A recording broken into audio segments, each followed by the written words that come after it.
Welcome to Joshka Sri studios. అందరూ ఎలా ఉన్నారండి? ఏంటంటే నాకు ఒక ఆలోచన వచ్చింది. నార్మల్ గా ఈ సమాజం మనిషిలో ఉన్న ఔటర్ అపీరెన్స్, మనిషికి ఉన్న ఔటర్ అపీరెన్స్ కి ఇస్తారా, లేదా మనిషి లోపల ఉన్న టాలెంట్ అండ్ ఇంటెలిజెన్స్ లేకపోతే జ్ఞానం దాన్ని చూసి ఇంపార్టెన్స్ ఇస్తారా, దేనికి ఎక్కువ విలువిస్తారు అని అనిపించింది. అయితే నేను రీసెంట్ గా ఒక వీడియో చూసాను అనమాట. ఒక పెద్ద ఆయన చెప్పింది నాకు చాలా బాగా నచ్చింది. సో అదేంటంటే, ఫర్ ఎగ్జాంపుల్ ఈ బాటిల్ ఉంది కదండి, దీని విలువ ఎంత? Half litre bottle, water bottle, దీని విలువ ఎంత? కింద కామెంట్ సెక్షన్ లో అయితే కామెంట్ చేయండి. సో ఇది వాటర్ కాబట్టి దీన్ని వాటర్ కి మనం 10 రూపీస్ ఇస్తాం. సో ఇదే బాటిల్లో మనం పాలు పోసాం అనుకోండి, ఎంత ఇస్తాము? 25 రూపీస్. అదే బాటిల్లో నెయ్యి పోసాం అనుకోండి, సేమ్ బాటిల్లో నెయ్యి పోసాం అనుకోండి, ఎంత ఇస్తాము? 400-500 రూపీస్ ఇవ్వచ్చు. ఇదే బాటిల్లో మనం బంగారం పోసాం అనుకోండి, ఎంత ఇస్తాం ఈ బాటిల్ కి వాల్యూ? సో బాటిల్ సేమే, outer appearance same, container same, but దీంట్లో ఉండేది మారే కొద్దీ దీని వాల్యూ అయితే పెరుగుతూ ఉంది. సో ఇక్కడ ఇచ్చేది మనం కంటైనర్ కి ఇవ్వట్లేదు, ఇందులో ఉన్న కంటెంట్ కి ఇస్తున్నాం. అంటే సో ఫర్ ఎగ్జాంపుల్, మనం ఎప్పుడైనా కూడా మనం ఇచ్చే వాల్యూ అనేది కంటైనర్ కి ఇవ్వం, కంటెంట్ కి ఇస్తాం. అంటే ఒక మనిషి కన్నా ఆ మనిషిలో ఉన్న టాలెంట్ కి, విజ్ఞానానికి, అయిన ఆ జ్ఞానంతో సంపాదించుకున్న ఒక పదవికి మనం ఇంపార్టెన్స్ ఇస్తాం. ఫర్ ఎగ్జాంపుల్, ఒక కవల పిల్లలు ఉన్నారనుకోండి, ఒకే స్కూల్లో ఒకే రూపంతో ఒకే హైట్ ఒకేలాగా యాజ్ టీజ్ ప్రింట్ అవుట్, ఇద్దరు, అందులో ఏ మార్పు లేదు. సో వాళ్ళు ఒకడేమో అందులో కవల పిల్లల్లో ఒకరేమో మంచి బాగా చదివి స్కూల్ ఫస్ట్ వస్తుంది, ఇంకొకరేమో పాస్ మార్క్స్ తెచ్చుకోవడమే చాలా గగనంగా ఉంటుంది. సో ఆ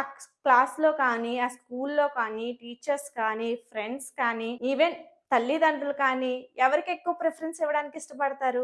బాగా చదివేవాడికే ఎక్కువ ఇష్టం చూపిస్తారు. అదే అనుకోకుండా అన్నా కూడా ఆటోమేటిక్ గా వాళ్ళ వైపు ఎక్కువ మొగ్గు అయితే చూపుతాం. సో ఫ్రెండ్స్ కూడా చాలా మంది ఎవరికి ఎక్కువగా ఉంటారు? బాగా చదివే వాళ్ళ చుట్టూ ఫ్రెండ్స్ తిరుగుతూ ఉంటారు. అంటే వాళ్ళతో తిరిగితే మాకు కూడా ఎంతో కొంత చదువు వస్తుంది, ఏదో ఒక కొత్త విషయం నేర్చుకోవచ్చు అనే ఉద్దేశంతో. అక్కడ రూపం అయితే సేమ్, కానీ ఇచ్చే ప్రిఫరెన్సెస్ లో అయితే తేడా ఉంది కదా. ఫర్ ఎగ్జాంపుల్, ఒక ఇంట్లో అన్నేమో నార్మల్ లైఫ్ లీడ్ చేస్తున్నాడు, తమ్ముడేమో ఒక ఐఏఎస్ ఆఫీసర్. సో వాళ్ళిద్దరూ ఒక ఫంక్షన్ కి వెళ్ళారు. సో ఎవరి ముందు ఎవరికి ప్రిఫరెన్స్ ఇస్తారు? ఎవరి ముందు ఎవరికి విష్ చేస్తారు? ఈవెన్ వయసులో పెద్ద అయినా కూడా ఎందుకు విష్ చేస్తారు? ఎందుకంటే ఆయన ఆబ్వియస్లీ చిన్న ఆయన ఐఏఎస్ ఆఫీసర్ కి విష్ చేస్తారు. ఎందుకంటే ఆయన తెలివితేటలతో, ఆయన కృషితో, ఆయన జ్ఞానంతో అతను ఆ పదవి కోసం చాలా అంటే చాలా కష్టపడి ఒక ఐఏఎస్ అనే ఆఫీసర్ గా అబ్సల్యూట్లీ ఆయనకే మనం ఆ ప్రిఫరెన్స్ అనేది ఇస్తాం. అది ఈజీగా కూర్చుంటే వచ్చే పదవి కాదు కదా, దానికోసం చాలా కష్టపడితేనే కానీ అది అందరికి రాదు. సో మనమైతే ఆయన టాలెంట్ కి మనం వంగి నమస్కారాలు అయితే పెడతాం. సో ఇదేనండి. సో ఎప్పుడైనా కూడా మన విలువను పెంచుకోవాలి అనుకున్నప్పుడు మన ఆలోచన విధానంలో మార్పు రావాలి. ఆ మార్పు కోసమై మనం చాలా అంటే చాలా కష్టపడాలి.